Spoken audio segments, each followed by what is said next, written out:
Welcome to the Rankings Podcast, where we feature top founders, entrepreneurs, and elite personal injury attorneys and share their inspiring stories. Now, let's get started with the show.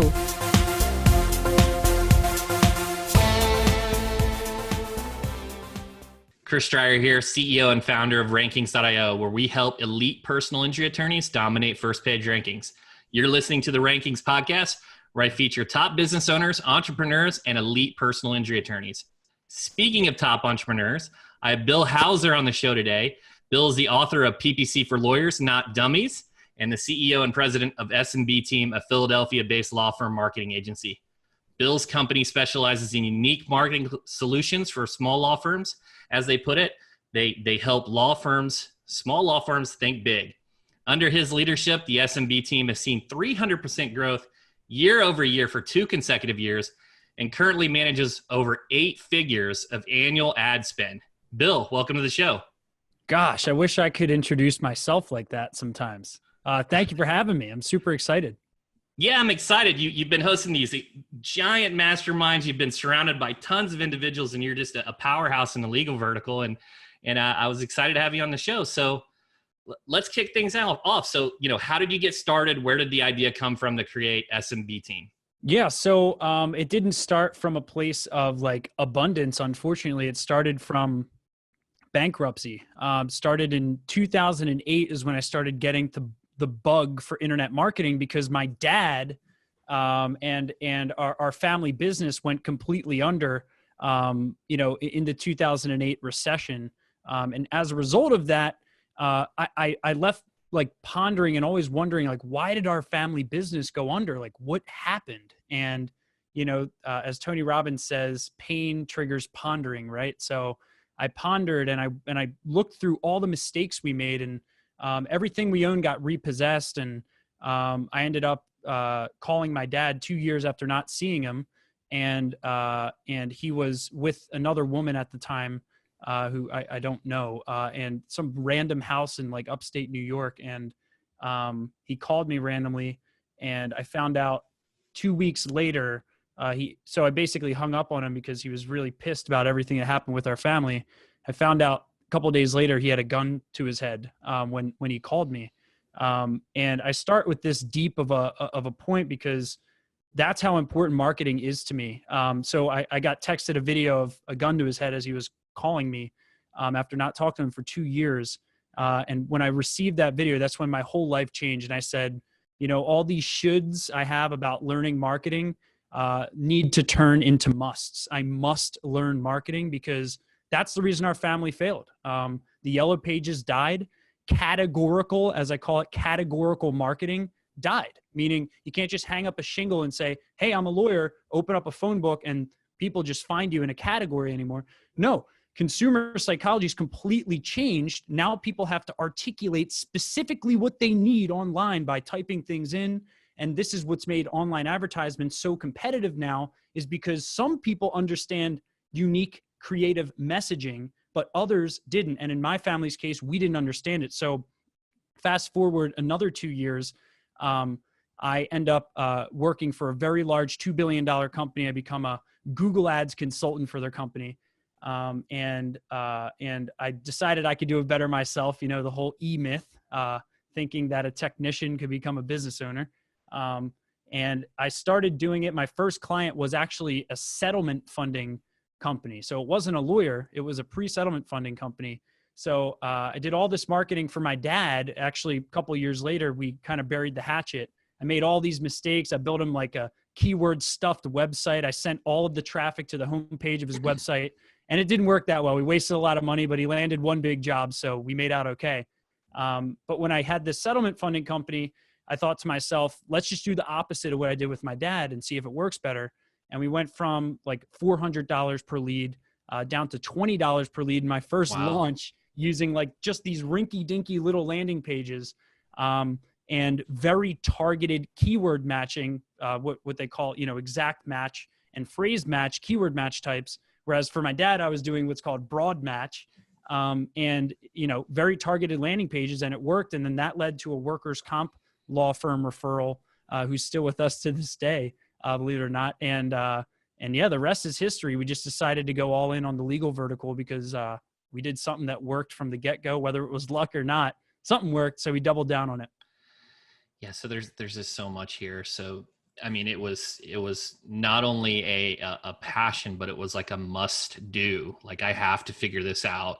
I saw what can happen on the bad side, and just personally, we've been surrounded around that. And then, one of the things that I love hearing about kind of how you got started with your agency was you got started by being highly skilled and talented, and then getting referrals first. Like, that's the sign of a high quality agency, right? You got referred to a workers' comp attorney. Most of the time individuals don't just freely refer out. There has to be a little bit of probing there and requests. Yep. And that's really incredible on its own. Well, I think it may have also spoke to, because not every month was perfect. I'm not saying everything I do is perfect, but I worked harder than I ever worked in my life when I started the business. And I was literally answering intake calls. I was that committed for my clients, but a lot tied into there, Chris. Don't think it was just, I had the magic bullet from the get-go. Oh yeah. No, I got you. We're all like that. Yeah. So tell us, what does SMB team do for people that don't know? Yeah. So we created a method that's called the WHAM method, the Word Alignment Marketing Method. And this is actually recent. We didn't realize we were doing it until we reverse engineered a lot of our most successful internet marketing campaigns for lawyers. And what the WHAM method means, word alignment marketing, is we're experts at determining how potential legal clients search for lawyers, right? Through research and surveying. And then we combine that with unique selling proposition messaging that actually, which is also words, right? So we identify the words that clients use to search for lawyers and the words that lawyers use to attract clients. And we get into what's called word alignment, where the words that they're typing in align with the words we're using in our messaging to attract those clients. So the WHAM method can be applied actually not just to search engine marketing. It can be applied to any facet of your marketing, like any form of creative messaging. It can be applied to actually social ads. It's very fascinating. I know you'll like this. We found that a lot of the lowest performing keywords on Google ads actually work great on social media ads or as research blog topics, because what we found is when we get low conversion rates on certain Google ads keywords, that's a sign that's Google saying, alert, alert, this is a research term. People don't want to immediately convert into a consultation on this term. Alert, alert. So instead of thinking, oh, my Google ads campaign isn't working, I just wasted all of this money, what we also teach attorneys to do is to take that valuable data and repurpose it to build a better, robust, comprehensive marketing strategy for their firm. And that's through data analysis. So it's the WHAM method, data analysis, and very simple landing pages. But then aside from that, we actually just launched a very popular course that's called the Grand Lawyer Marketing Plan course, which as of now, I have 164 attorneys in it. And actually, this will probably be dated by the time this releases, but we're in 1 week launching a full marketing coach program. So yeah, man, we're just going with what our clients keep telling us they want. And that's what we tell lawyers to do. Stop trying to market to the clients that aren't searching for you, because you can't force people to search for you. Yeah, so one of the things you mentioned there, so you've concentrated on that bottom of the funnel, the consideration, and all the top and middle, you're moving it over to, is that what I was hearing? You moved over to social media and blog topics. And so it's kind of different approach, like a channel specific approach, but it's not that maybe the topics aren't right. It's just they're right for one channel, not the other. So that's really smart. So for Google ads, just as a quick point on that, we look at Google ads. Well, obviously we're going to have implicit bias because primarily what we do is Google ads for lawyers on the service side of our business. But we look at it as the hub of all immediate data. I always say with Google ads, 1 hour of testing saves 10. So you can test out pretty quickly whether you like a certain cohort of personal injury demand or any practice area demand. pretty quickly on Google Ads to see if you even like that niche before you go waste 10 years barking up the wrong tree. Yeah, it's incredible, especially if you're wanting to try out a different practice area, especially with kind of what's going on today, where there's not as many auto accidents and everyone's, not on the road as much. Maybe you could target, I know some individuals were doing business interruptions. There were some other areas that spun off, and then you could get immediate traffic with pay-per-click, where SEO, it would take some time, and those other tactics just take time to develop. Yep. And we're also big fans of expediting the SEO process through simple social ads. So like a big thing we're a proponent on is, again, implicit bias. I get it, but we look at Google Ads traffic as the bottomest of bottom funnel traffic, right? They're the people who are most likely to, usually percentage wise, immediately need that consultation. But of course, there's an expense tied to that. It's not all else being equal. But we also look at it as a great source of lookalike campaign data, like where you can retarget those leads. And if you just released, I know you guys are fans of doing very, very helpful pieces of organic content. So one thing we found a lot of success with is taking your Google Ads hot audience, creating a social lookalike audience for it, or the exact same retargeting audience, and actually just sending a little bit of traffic to it to expedite the process of people getting to your blog. I'm sure you guys already know of this, but it's something that that we're adamant about, because we like people seeing ROI as quickly as possible within reason. Yeah, and that traffic can be an SEO signal. The dwell times, they're navigating throughout the site, gets the page recrawled more frequently. Then you can test and optimize that traffic, what the experience is. So a lot of these tactics, let's kind of break this down. Yep. Let's break down what it takes to make a successful pay-per-click campaign specifically for personal injury attorneys. Yep. So let's start with number one. Yep. They want to know how much they should spend. How do you establish that beginning budget? Yeah. So the first thing to ask yourself is, should you even be spending on Google Ads before we go into budget? So I think, there's a valid point to be made that if you're not doing, somewhere around $30,000 or $40,000 per month in your law firm, it's probably not going to be like drop everything and just spend all of your money on Google Ads. Now, there's people who would disagree with that. I certainly did that probably a little earlier than I should have in my company. It actually resulted in 80% of our clients last year marketing to lawyers on Google Ads, believe it or not. And we probably started a little earlier than we should have. But I think the first thing to ask is, are you in it for the right reasons? So the first step is, are you looking to dabble? Are you looking for a predictable, every month, the same exact cost per lead, can't be a penny over, that type of mentality, then Google Ads is not going to be the right fit for you. The benefits of Google Ads is that, number one, it's immediate. But number two is it's such a good platform for you to get out of the rat race of the third-party lead directories, right? So no matter what, every attorney's main goal should be to get on the first page of Google. That should be like goals you have written on your forehead, behind your ear, on your wrist, everywhere. Like just write down, get on the first page of Google, because life becomes way easier. So then the next question is, what are the ways I can get on the first page of Google? Okay, well, I can show a Google ad tomorrow, right? Can't really get on Google Maps. They sometimes show the ads, on Google Maps, but it's like one ad. So what's really the chance you're going to show up for a competitive PI firm at the exact time of day you need? So you can show up on Google Maps. There's too many unpredictables. There's a veil pulled over that. You can't like bid adjust for Google Maps ads yet, to my knowledge. You can't like tell Google, I really want to prioritize showing up in Google Maps rather than above Google Maps.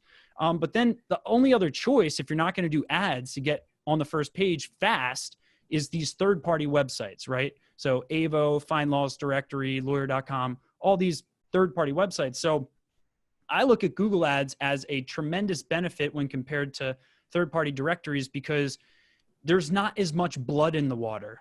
When someone clicks on a directory listing or on a directory website, there's a whole slew of other lawyers. Pretty much they all look the same, and it's just like a picture and a phone number and like what their practice area is.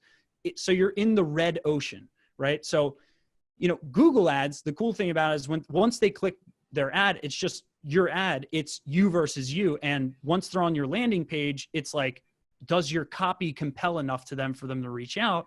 And if they get a good experience, the conversion rate doubles or sometimes 5X's based on practice area by just having one landing page where people don't have as many options. I've also noticed you get higher quality leads. You get leads that aren't looking to quote unquote shop you in PI. Like these are the cases that you just let slip by because they weren't an easy sign up, right? On contingency fee work, it's so easy to make rationalizations that that client was irrational. That client would have never signed up. Well, what if that client was a 7-figure case? Like, you can't look at it in such a high ticket niche like PI where you're just like, oh, we don't really want those leads. And I think Google Ads is a great way to do that, especially when combined with SEO. So my goal for most lawyers is I want most lawyers to just blanket the first page. I want them to see your ad. I want them to see your map, and I want them to see your organic listing. And you probably, if you have the budget, also want to be on a directory so that you can't miss anything, right? And you get the link juice from it. And it's just, it's not an all or nothing battle. So I'd say, the first tip is $40K a month plus. Okay, now let's talk about Google Ads. Now the budget question, we just recently raised our minimums to $5,000 a month on personal injury ad spend. But the interesting thing, there's so much tied up in the budget question. What is your intake process? Are you hemorrhaging leads? Do you have automated email drip follow-ups? Are you nurturing the leads that don't sign up with you to get referrals from them? Because, for some law firms, one lead is worth $5,000 because of nurturing, right? And for another, it's worth $200 because it's just like you're treating them like a warm referral that's going to follow up with you. So there's so much tied into it. Generally speaking, I'd say if you're on the lowest of low budget, 2,000 can work per month in a lower competition geographic area. Like if you're in upstate, middle of nowhere, New York state, or like Kansas, in the middle of nowhere, Kansas, not in a major city, we have campaigns that run very good at 2,000 a month in PI, considering geographic location, but typically the broad strokes, ballpark minimum is like the 5,000 range where you can predictably get cases every month and start drawing some math behind the cases that you're pulling in. So that was a tremendous answer to a large softball that I threw at you that we could go a number of ways. Yeah. So it could be anywhere from, if they're a soft tissue firm or they're taking any type of injury, then they can pay less versus maybe someone that only wants to litigate those major injuries. And the other thing that I mentioned, and I completely agree with what you said about just dominating the first page. Another reason to do ads, like you're saying, over the directories is, well, the directories, you get locked into this fixed monthly fee. And if you're in a situation where the directory just stops performing, like Avo is right now, it's just tanking, then you may be paying an inflated fee. Whereas pay-per-click, it's auction based, it's driven by competition. So there's all kinds of reasons, not only from a cost standpoint there. Yep. And so let's talk about a couple things and just some general optimizations here. So I'm going to give you an example. I'm very, I would say, average pay-per-click guy. We don't do pay-per-click at our agency, but when I did in the past, I would run these call-only campaigns. But then I would just get bombarded with, I'm trying to get more car accidents. I would get bombarded by the lemon law. Hey, I need my car fixed. I need my car fixed. What are the basics when it comes to negative keyword optimizations? Yeah. So So there's two points you made in that. Number one's call only ads. Number two is negative keywords. But what makes negative keywords a lot easier, there's something before that, which is your match type, right? So, and the keyword selection, right? So let's be very clear. You don't need the craziest of crazy negative keyword lists if you have brilliant keyword selection done from the get-go, right?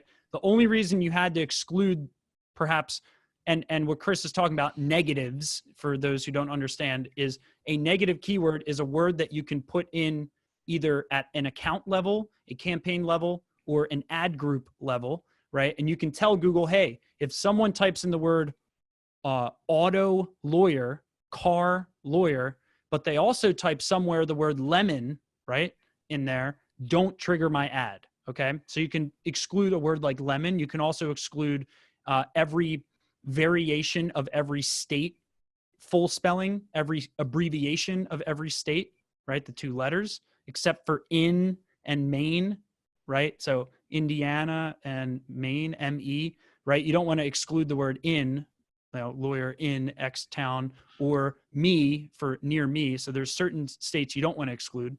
And then major cities, right? So you just pull a list of top 100 major cities. By the way, for everyone listening right now, what I'm telling you is like a multi-$100,000 lesson just right here.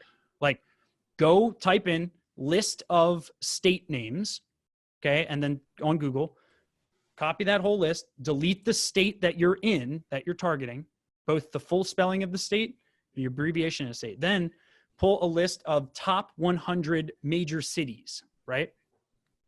Delete every major city that's within your geographic area, right? And right there, you just excluded everyone who's on a mobile device, right? This is how Google rips people off in a lot of ways. Someone's on a mobile device. Let's say someone travels to Washington State, and they live in Los Angeles, right? They go to Washington State, and they type in personal injury lawyer, Los Angeles, for example.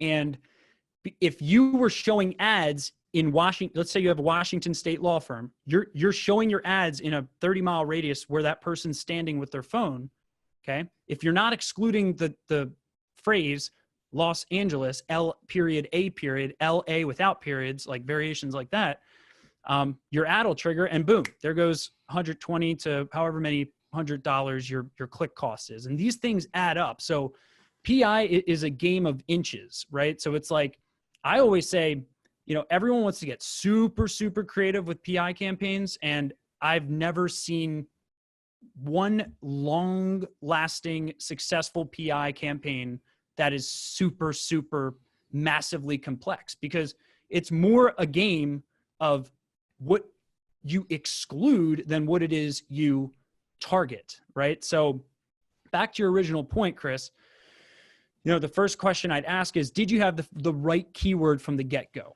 right? So if you were bidding on, this is what a lot of lawyers do because it's cheaper in the car accident niche, you'll bid on a keyword, you'll select a keyword like auto lawyer, car lawyer. And if you put plus signs before each word, that's what's called a broad modified match type. So essentially what that means is you're telling Google, show my ad anytime someone types in the word auto and the word lawyer, regardless of order, regardless of how many words are in between it. That's what's called broad modified match type, right? So if you just know, if you do that in your campaign, you will pull in arguably 50 to 65% like lemon law property damage type leads. And these are little costly lessons you can learn and test on your own, but I'm just telling you that's what happens. So you would have been better off by adding the word accident, injury, crash, wreck, etc. All the words you know about doing SEO, because then you wouldn't have to exclude the word lemon, or you still could. It's not going to mess up anything, but the chances are 99.9% of people are not going to type in car wreck lawyer lemon law. It's just, it's too specific for the word lemon to be pulled in enough times for you to waste a lot of money on it than just car and lawyer. It's just it's just, did you choose the right keywords from the get-go? So that's why I think keyword research is like vital, to know what is popular in your market. What % of your budget do you want to put towards trucking, motorcycle? Do you want a segment of med mal? Do you want some pedestrian keywords? Like, the most important thing you could ever do is what I call a budget allocation framework, where you actually draw out not what's in your head. Oh, severe birth injury cases, right? That's fine to want those cases, but I always say, I think and I feel is what ruins marketing campaigns. You say, I think my clients are going to type this in. I feel like they'd type this in, but then you go to the Google Keyword Planner, you type it in and you realize it's only searched 10 times a month in the entire state. So it's like, how much can you really do with that keyword? And that's where SEO comes in, creating research content that can attract more top of funnel awareness that then can filter into those higher value cases. There are tons of incredible nuggets there, talking about the different match types, the different types of bidding strategies. The other thing, when I got started with pay-per-click, this is just kind of funny here. I looked up negative keywords. Well, I kept seeing you need to put all the phrases like cheap and low cost and free. Well, in the legal vertical specifically, you don't want to exclude free, because then your free consultations is out the window. And that's a common query. So just be really careful, guys. If you research this online, make sure you go to, Bill's site, you go to SMB team, and you look at the negative keywords for lawyers and not just general negative keyword lists, because those tactics are different for e-commerce and things of that nature. Yep. Let's talk next about, here's another common one, is landing pages. Okay, so should the attorney take their high intent car accident lawyer type phrases they're bidding on and drive that directly to their website's page that was created for SEO purposes?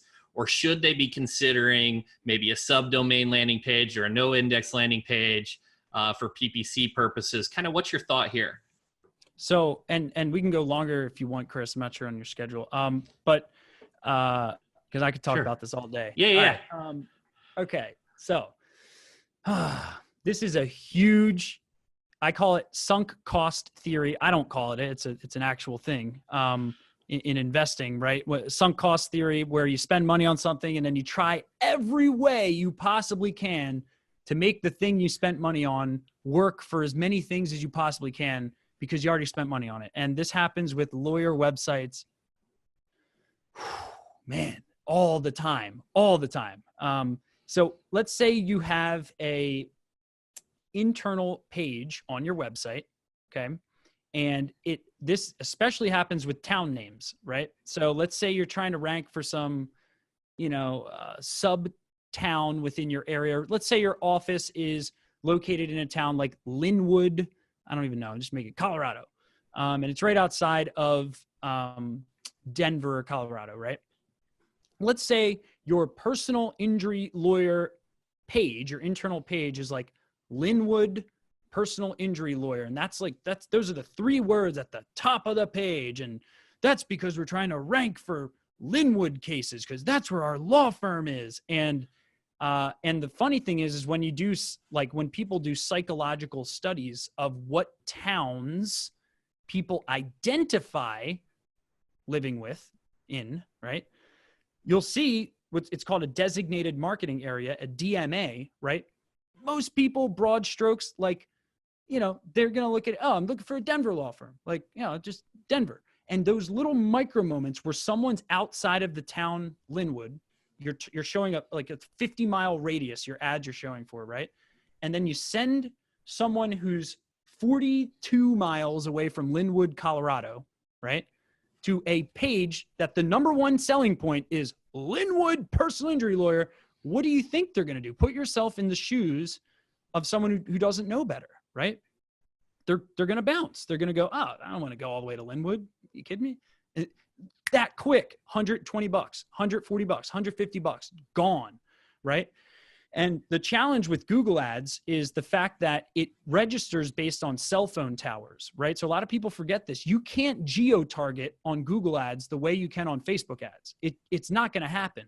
And if you read the fine print of Google's patents, right? So every time Google releases a patent, there's people who follow Google's patents, including my director of PPC.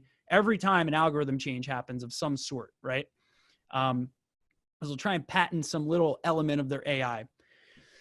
And what happens is when a patent is released and there's a new thing, well, in the I don't know if you call it bylaws, I'm not a lawyer, but in the fine print of all the mumbo jumbo that's on the back end of Google, right?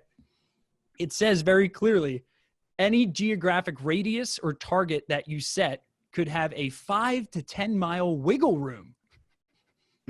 That's a pretty big wiggle room. And you know, so thinking that you're just going to show ads in Linwood and send Linwood ads to a Linwood landing page is crazy, because you'll see it, right? It's based on browser history, all these crazy things. You'll be outside of Linwood. I did this for a client of mine who wanted to show ads in a town outside of Philadelphia called Allentown, PA. And I was trying to do the specific geo-targeting. This is why I've learned that busy work is not necessarily always tied to results. I thought I was doing all these little hacks to get him better ROI. And then I'm in Philadelphia one day. I type in workers' comp lawyer in my phone and I see his Allentown ad show up. I'm like, I got to rethink my entire strategy here. I am not in Allentown. I had the ad settings set to just showing ads in Allentown, like in the county of Allentown. I'm like probably 38 miles south, 38, 40 miles south of Allentown. And I see an Allentown ad, right?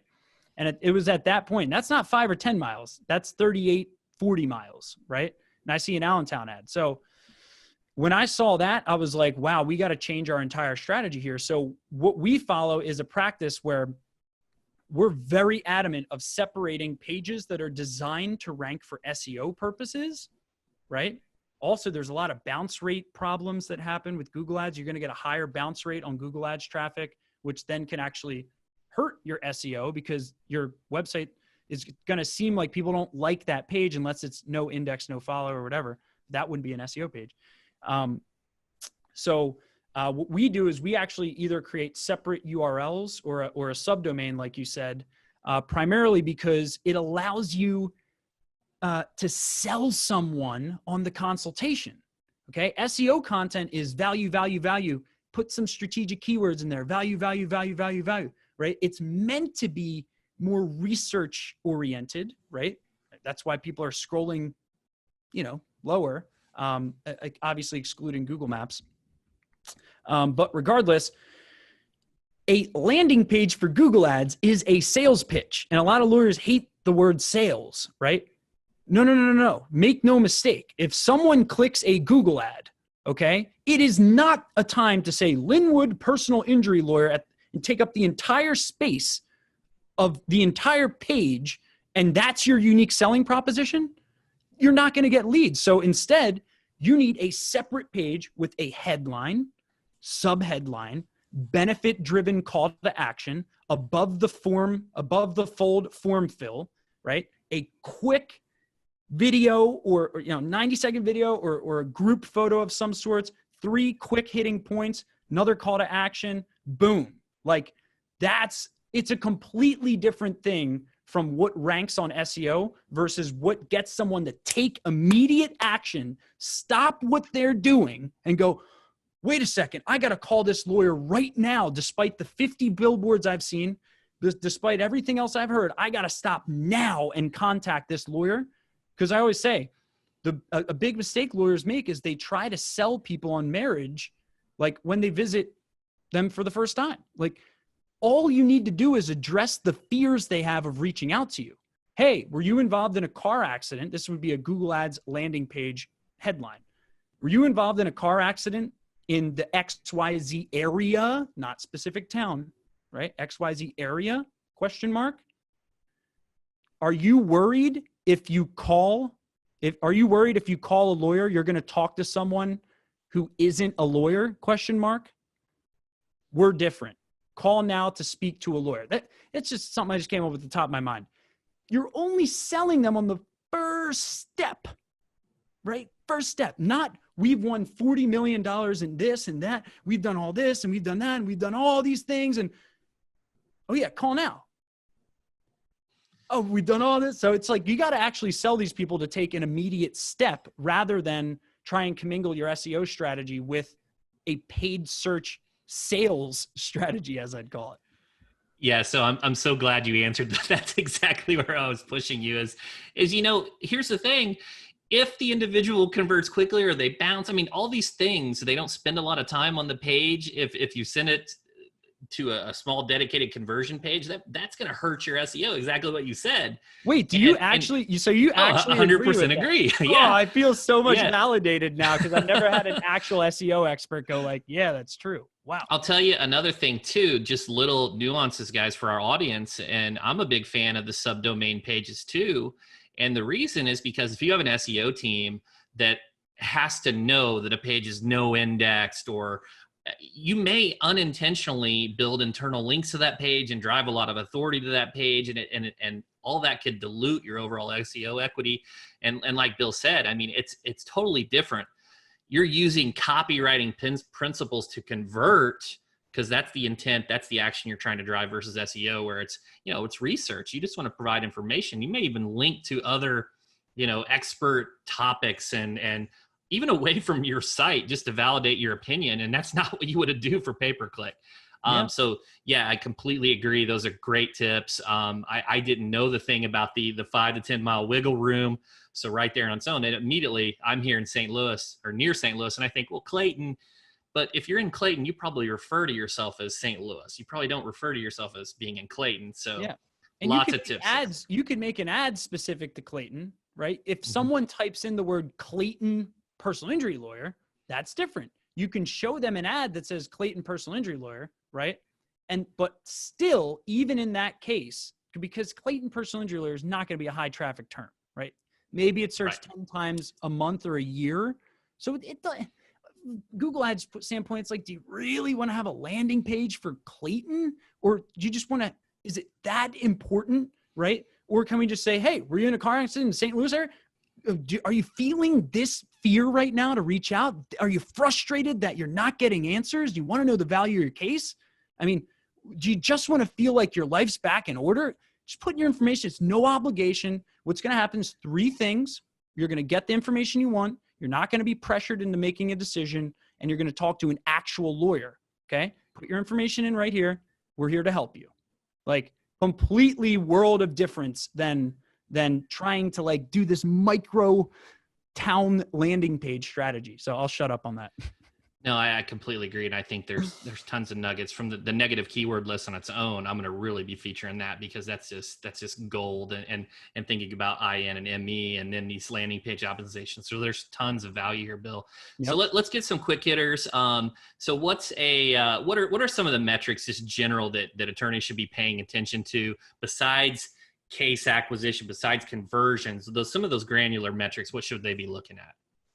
Yeah, so it's a tough question. I say a controversial statement that numbers do lie in Google Ads and in a lot of paid advertising because, I actually say it's kind of contrarian to the more married you are to any one number in your marketing, the more short-term decisions and wrong decisions you're going to make, right? So what I've learned, this is psychology 101 for lawyers, is that when lawyers feel like they're getting duped or like they don't know what they're spending money on, or they get the feeling of skepticism, the easiest thing to do, instead of having a tough conversation with whoever you feel that way with, which is always hard for human beings to do because we like to be accepted, instead, it's way easier to detach and go, what number can I look at in this campaign that isn't improving the way I expected? I'm not an expert,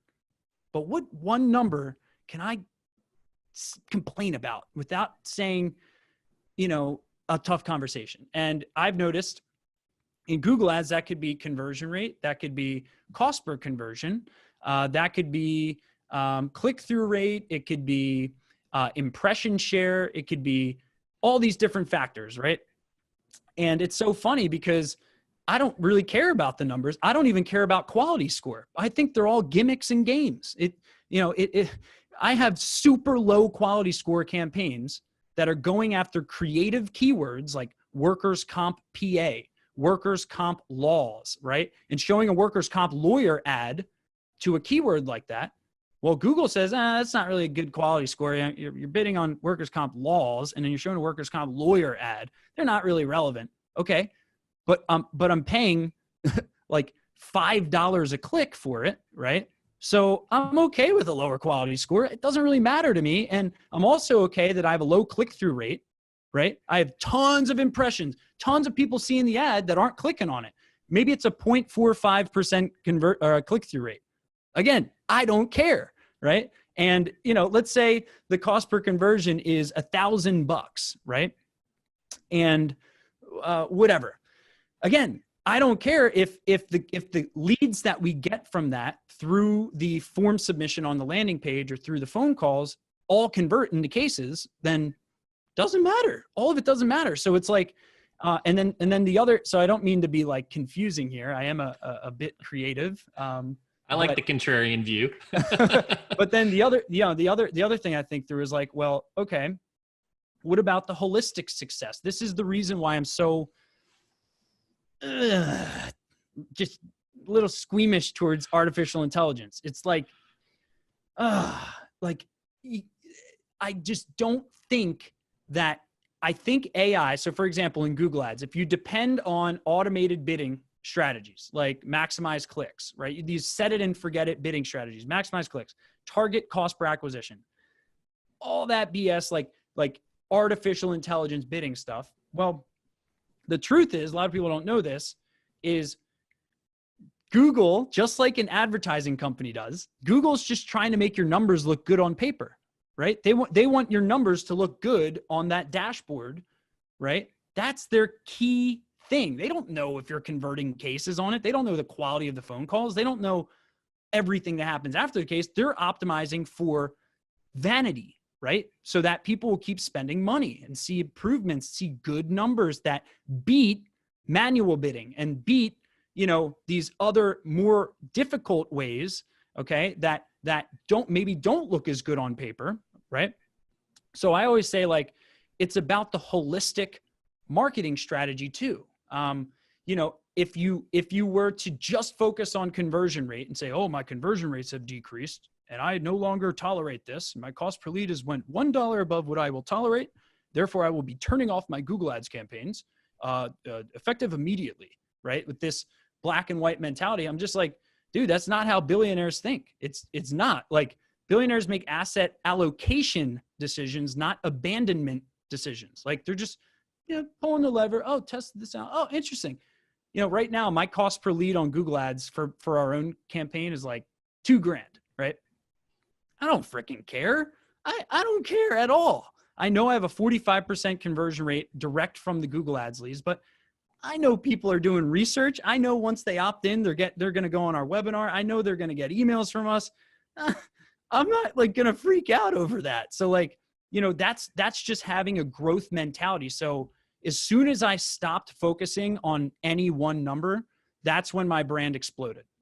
It is when I stopped worrying about the $1 in, am I going to get 2 or 3 or stop it?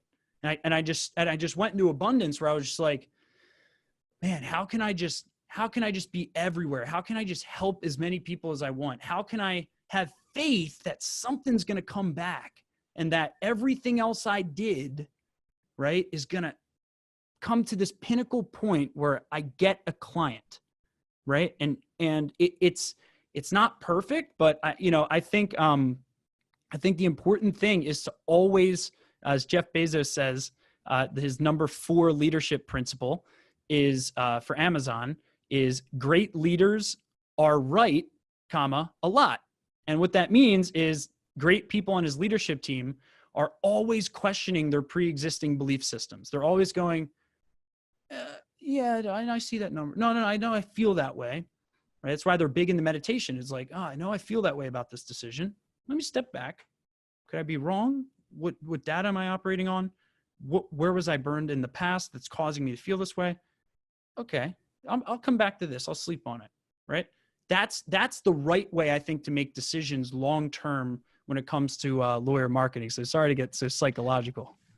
I love that answer. And I had a bunch of takeaways there. The long-term value on its own from that client, you may have other things to sell. You're building your email list. That can activate as a trigger to power any marketing initiative. And I liked it, the abundance mindset, not just looking at the granular, it's the big picture. Am I growing? Am I more visible? Am I helping more individuals? So I love all of that. Especially with SEO. Yeah, absolutely. You can't win not being abundant on SEO. I mean, absolutely. Yeah. And so let's shift over to personal development. So you dropped Jeff Bezos, you've got, E-Myth, we've kind of been talking about a lot of these great mentors books. What are some of your favorite business books? Yeah. So Scaling Up, one that comes to mind. I'm sure you know of Scaling Up. Oh, right? Yeah. Vern. Okay. Yeah. So Vern Harnish. Yeah. Really, really good. So I have my whiteboards actually behind the computer right now. And I always have written up there, people, strategy, execution, cash, which are the 4 sections of the book Scaling Up. So I always try to come back to that and think, if I'm experiencing a challenge in the business, instead of feeling like I'm a failure or something I did is wrong or I'm a bad leader or whatever, I try to go, okay, well, let's break this down. Let's quantify what I'm feeling. So try and go, okay, is this a people problem? Am I attracting and keeping the right people? Right. And then I go, okay, is this a strategy problem? Am I differentiated enough in this segment of the business? Right. Am I clearly the choice for X, right? In whatever niche of the business it is. Okay. Execution. Maybe I have a good strategy. Maybe I have the right people in the right seats, but is there an execution problem? Am I not pulsing properly with my team with recurring weekly meetings? Is there some accountability hiccup? Right? So that's the execution side. And then last but not least is the cash side. Everything sounds great, but you can't do anything without cash. And a lot of people mistake a profit and loss statement for, building and growing cash reserves, right? So it's a difference between operating with profit and actually building cash reserves that equate your monthly expenses in a certain multiple. So I always come back to Scaling Up. That really helps me a lot. I think Think and Grow Rich. So I am very adamant about my major definite purpose. I write my goals down in full every morning, all of my health goals, all of my relationship goals, all of my spiritual goals, and then all of my business goals along with my quarterly rocks. So I write that out every morning along with 5 things I'm grateful for. And then I pace around my kitchen, sometimes in my underwear like a maniac, reciting my major definite purpose statement. I know I have the ability to achieve the object of my definite purpose in life. Therefore, I demand of myself persistent, continuous action towards its attainment. And I here and now promise to take such action. And there's a lot more to it. So I recite that out loud, and sometimes it wakes up my fiance, which is fun. Definitely wakes up the dog. And then, so Think and Grow Rich is really, really big for me. And then, it's always a new book. I think the way I've learned that I learn is by, I try to immerse myself in the teachings of a person. That's how I personally learn at this phase in my life. So Vern Harnish, for example, he's the author of Scaling Up. He's also the founder of EO, Entrepreneur Organization. So when I found out about Vern Harnish, rather than just reading the book and being done with the book, instead, before I read a book, I try and learn about the author, right? So I'll watch a lot of videos. I'll take notes on the author. I'll think, what's his viewpoint before I read this book? I'll read the book, maybe in bits and pieces. Then I'll go try and learn a little bit more about him. So I go on like binges, right? So 2 weeks ago, I went through a Jeff Bezos binge where I went through a little bit of the Everything Store, only watched his videos for that week. And I'm just looking for one habit, like every week or two, one little thing that I can like do a little bit more of. But it's always something new, Chris. It's never like, it's not like, other than Think and Grow Rich, it's always new book. I know the Power of Now, I will say, did dramatically change my life, because I suffered from anxiety for 5 years. Was clinically diagnosed with generalized anxiety disorder. And I suffered so bad. And once I learned meditation, and it's funny, works better than meditation is taking massive action, I learned. But just taking action on all the things that you resist immediately before they become bubbled up in your subconscious has worked well. But a lot of that came from The Power of Now from Eckhart Tolle. Definitely. I'll have to read that one for sure. Yeah. And so, I've heard your battle cries. I've seen them on your Facebook story, and definitely have been more than a few times clicked in there, your written down goals, kind of glanced at what you're doing. And it's been really exciting. And that's why I wanted to have you on the podcast. So, one final question here, Bill, is there anything that you want to talk about that we haven't discussed? Man, what a good question. Yeah, I think, I know we're a little over our time, but I just think I try and do every talk I ever do as if it's my last. And, I wouldn't feel fulfilled if I didn't say, that all of the how is great. I mean, if you're an attorney listening to this right now and you're filling yourself with all these little nuggets and data, and then you're just going to stop, right. And nod your head and go, yeah, I get it. Oh, I learned things. And then that's it. Right. I wouldn't feel like I did my job here. So I think the thing I always ask is, like, as a result of today's podcast, what are you going to commit to doing? And write that down right now. And before you move on, right, from writing it down, after you've written it down, communicate that to someone else and say, I'm going to be doing this, okay, by this day, and hold me accountable to finish that, right? The only other thing I'd say other than that, if you just do that one thing, it'll make me really happy. So thank you. You can email me if you actually do, bill@smbteam.com. The only other thing I'd say is, like, a lot of this game, I'm 28 years old. I have, 15 full-time employees. Our business doubled since coronavirus hit. This is my second legitimate year in business, 2.5, I guess.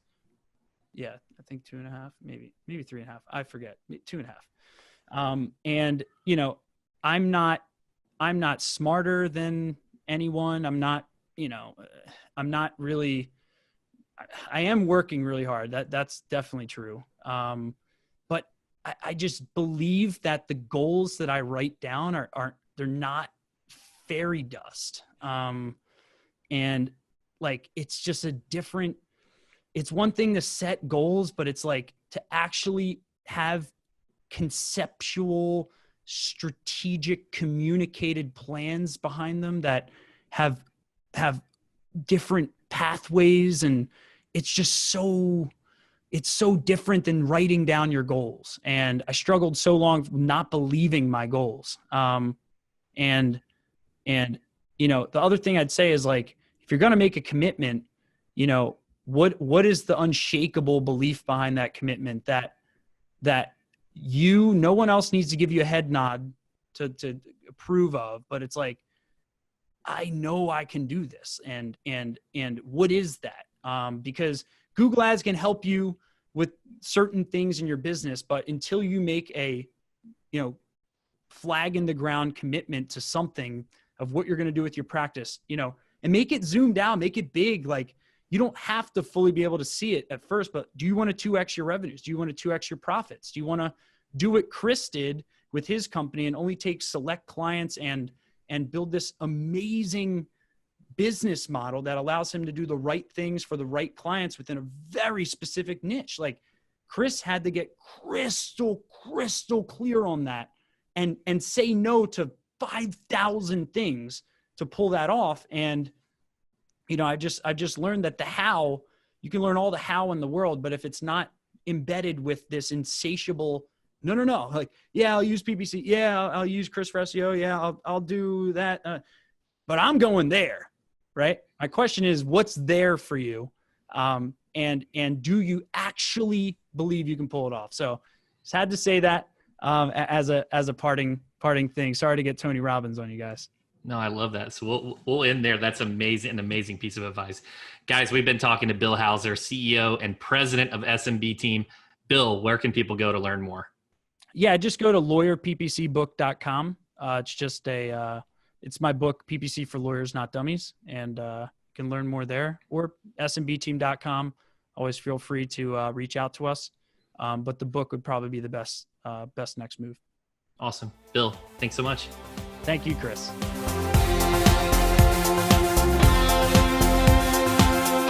Thanks for listening to the Rankings Podcast. We'll see you again next time, and be sure to click subscribe to get future episodes.